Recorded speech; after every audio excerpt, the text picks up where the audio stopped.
Hello everyone, this is Johannes. And this is Cinema. And you are watching Board Gaming Ramblings. And today we are taking a look at the Anarchy. And also Hadrian's Wall. The Anarchy was just sent to us as a review copy, so thank you so much for that. We're going to talk about both of these games today. It's going to be a review, but it's also going to be a comparison between the two. As always, we're not going to go deep into the rules, but I'm going to very briefly explain what you are going to do. There's a theme here. The theme is pretty cool. Check it out. I like the theme, which is something I don't usually say, but I do like this one. In this game, you are using resources to tick boxes to get more resources. This is a Anarchy game on steroids. This is like if you played Hadrian's Wall and you thought, oh, this is a lot, play this one. We haven't played Twilight Inscription, which I think is like might be even bigger, I don't know, but this one has a lot going on. You will basically be using these resources, these 5 different colored meeples and 3 different resource types to tick off boxes to help you get more stuff, to help you do even more things. And what you're trying to do is, of course, to get victory points in the 4 tracks like in Hadrian's Wall. But this time you also have this fort that you're trying to build up. So you're using this up here to build up the fort, because every round you're going to have attack cards that's going to attack you. Some of them you will know, some of them will be hidden. And at the end of the round, you try to have enough defense, both with the fortress that you built, but also the knights and the soldiers, to defend against the forces coming in to attack your fort. That will give you some positive points. So that's like the way from Hadrian's Wall just exploded. Like you're drawing some cards, see, did I do it or not? There's like all these things happening. So that's basically what you're doing. You're filling in. As always, you're trying to probably focus on a few of these elements. You're trying to move up here, don't get too much discontent, and try to be the player with the most points at the end of the game. This is, I think, the most convoluted roll and write, like X and right I've ever played. Yes. I remember playing Hadrian's Wall and being like, whoa, this is a lot. When we played Hadrian's Wall, after we played this, I'm just like, this is, what is this? This is easy. Walk in a park. This is so much information on these sheets, and you have a lot more resources and meeple colors to keep track of now. Yes. And it's pretty clear the cost and everything that I can't agree free. I have no problems with. I think it's great. But it is a game of how much can I squeeze out of my action. So, for example, I use a gray worker to tick off this box. That gives me a red worker. And then I can do something else now with that. So you're trying to use stuff to get stuff so you can use them more. And so the rounds can be pretty long because you're squeezing out so many extra things.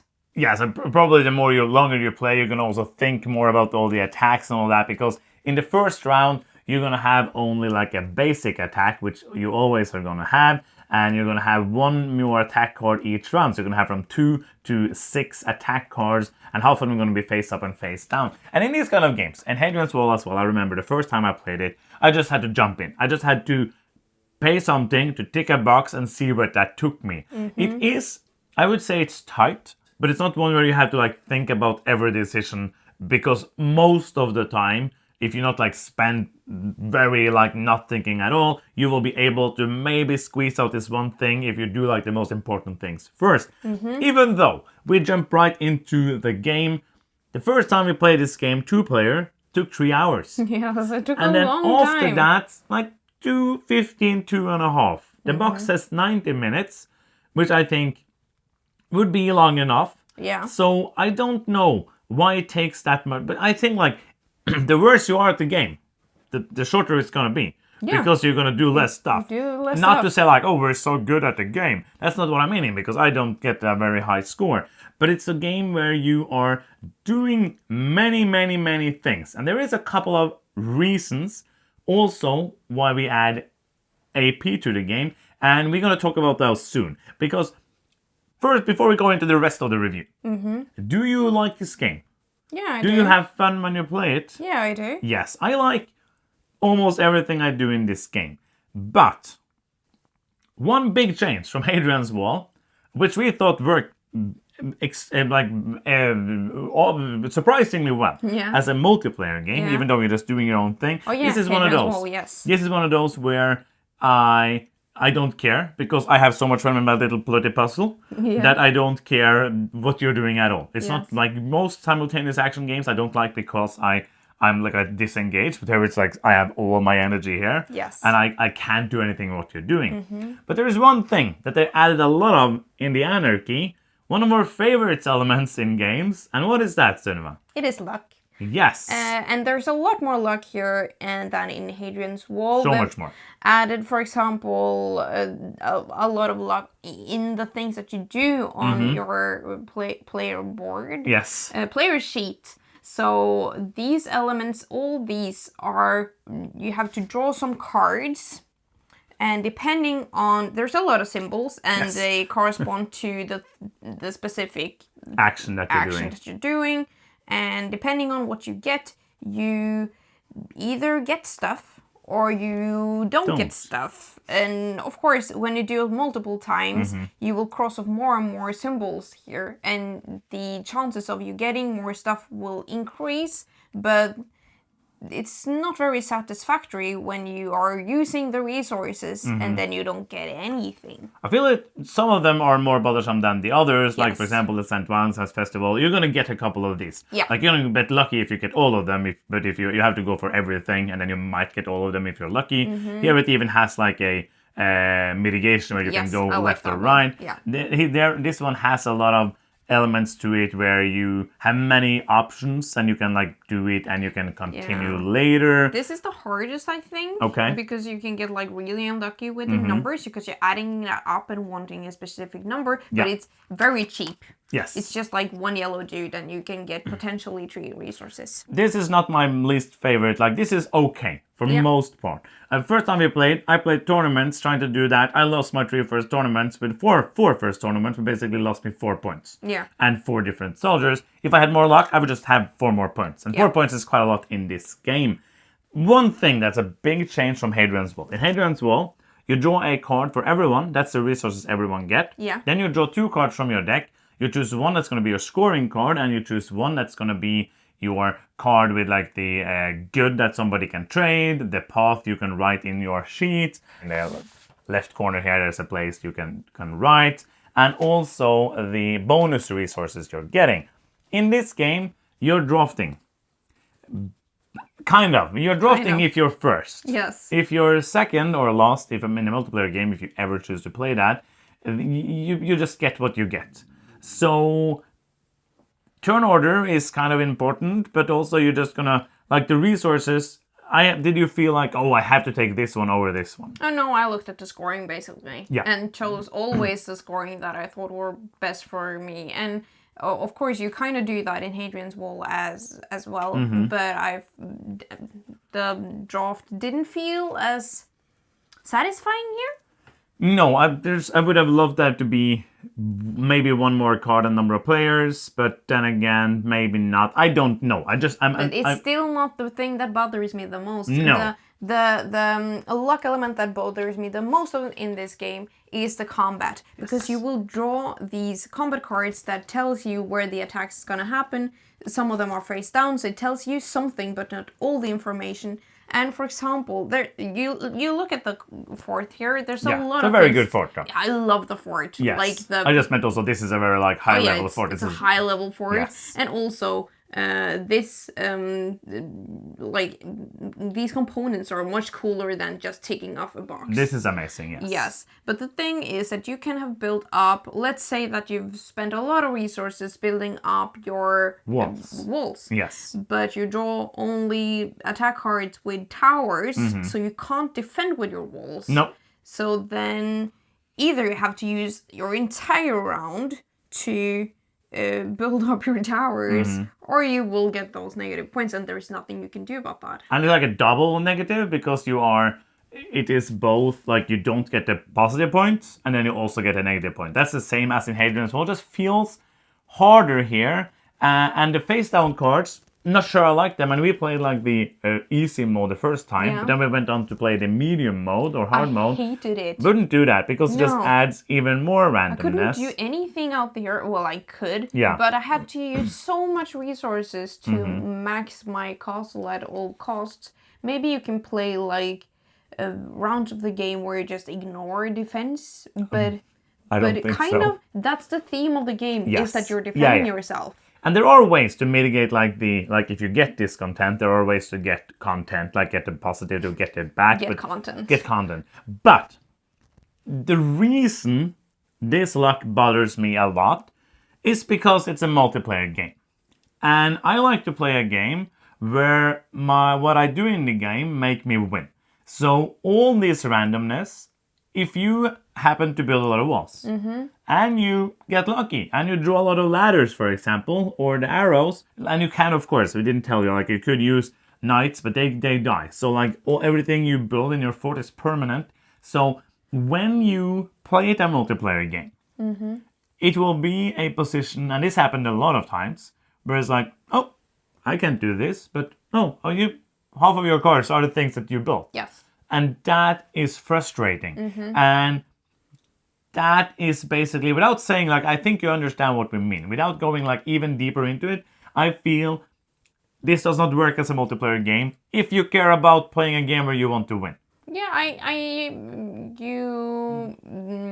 you said the things that I wanted to say, basically. I agree. Okay. So do you feel like Hadrian's Wall is better as a multiplayer game? Yeah. Yes. I think so. Also because it takes a lot shorter time. Oh yeah, for like me. an hour-ish to play Hadrian's Wall, and this is going to be 2 to 3 hours. But I feel like, what did you want to say? But like, if I'm just looking away from the luck, Yes. and I'm looking away from the time, this is very fun. It's more fun. Yes, because you can take out the Hadrian's Wall sheet, so we can compare. Because there's a lot more stuff in the new game, like and there is a lot less of these blank spaces. Here we have these tracks that kind of you have to do this one before you can do that, and that's gone from Hadrian. There is like the crane that you have to build. Oh to yes, be able yes, to. yes.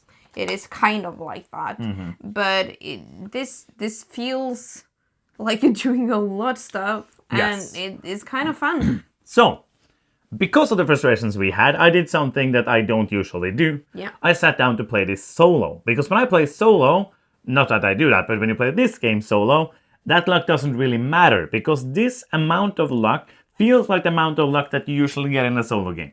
Because there's supposed to be that luck there to not just be a static machine that you do this thing every time to be able to win the game. So, I love this game solo. The game is great, but I will never play it again with other people. Yeah. And I don't usually enjoy solo games. I even tried doing like a solo thing. Didn't work well. This is the most fun I had playing a solo game ever. That's cool. Because I was doing the exact same thing as I did when I was playing with you. Yeah. Except that I didn't have the frustration of you getting lucky and I getting unlucky. Or the other way around, which wouldn't annoy me, but it would annoy you. Also, it has this, which is a solo campaign. I feel like this is a solo game. I'm unsure, because Garfield games have already done a solo-only game. Yeah. And this one, I am unsure why isn't just a solo-only game. But the thing is, many people enjoyed Hadrian's Wall with multiple players, and I do as well. I will always choose that if I play with more. I only play the first scenario, but even the first scenario gives you, things you have to do. So every scenario has a story, and also has specific things you have to do. So the first scenario, I had to build all the mints. I have to have 15 loyalty, 15 influence.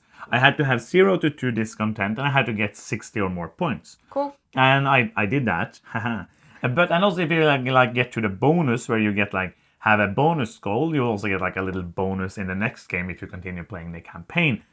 And this one, when I finished playing it, I was thinking I might do this again. That's cool. And that never happens. So for me, this is a very different beast as the solo game and the multiplayer game, and it is just because of that luck. Yeah. So who do you think gonna work like this? Do you think solo players? Yes. If you don't mind the luck or you don't mind the time. Yeah, I think if you don't... Yeah, the solo game took me 1 hour and 15 minutes. I can't explain that. I can explain it a little bit because when we play multiplayer, sometimes I'm finished with my resources and I'm waiting for you, and some rounds the opposite happens. And I also want to stress that if you think that Hadrian's Wall is a lot and think that is borderline too much for a X and right, this might not be for you because this is even more. That is true. So solo players, absolutely, or as I said, like if you are one of those players that you just want to do the best you can and not really care about the winning, that might be us problem. That I like to play games, not that I have to win, but I enjoy playing games to try to beat a score, or here I enjoy it where you had the goals. Yeah. Okay, so let's do some final thoughts. Do you want to begin? Yeah, I like the game. I think it's fun when I play it, but I don't think that I will play it because I will not play it solo. No. I might if it were an app, but how would you make this into an app? There's so many things. It would be very hard to, like, then it would have to be like a PC game. Yes. Because the phone would be too little of a screen to keep track of all this. I think that, as you said, the luck bothers me a little too much when I'm playing against other people. Even though you win. Yeah, but it kind of bothers me either way. I know. And also, playing Hadrian's Wall again made me realize that also is actually a pretty fun game. Though none of them they are far from my favorite X and right games. I never loved Hadrian's Wall. I thought it was a nice game, but I never loved it, and this will fall into the same category. So I'm going to give this a 7. I think it's a good game, but I think this had potential to have an even higher score, but because of the negatives that we've mentioned, this is going to be, for me, a game on a pile of games, and I don't think that I have a desire to keep this game in the collection. I think before I played solo, I would have thought exactly the same as you. I think if you this is a crunchy and right. This is just fun. When you play it multiplayer, don't do that. When you play it solo, which I feel like it was designed to do, it's great. I enjoy it. And I enjoyed it so much that I think I want to keep it because I think I might choose to do it again. Because it was just like a very relaxing, enjoyable 1 hour, 20 minute that I just really enjoyed. So before I played solo, I think I would have ended up like you. Maybe a 6.5. Yeah. But as a solo game, I will give it an 8.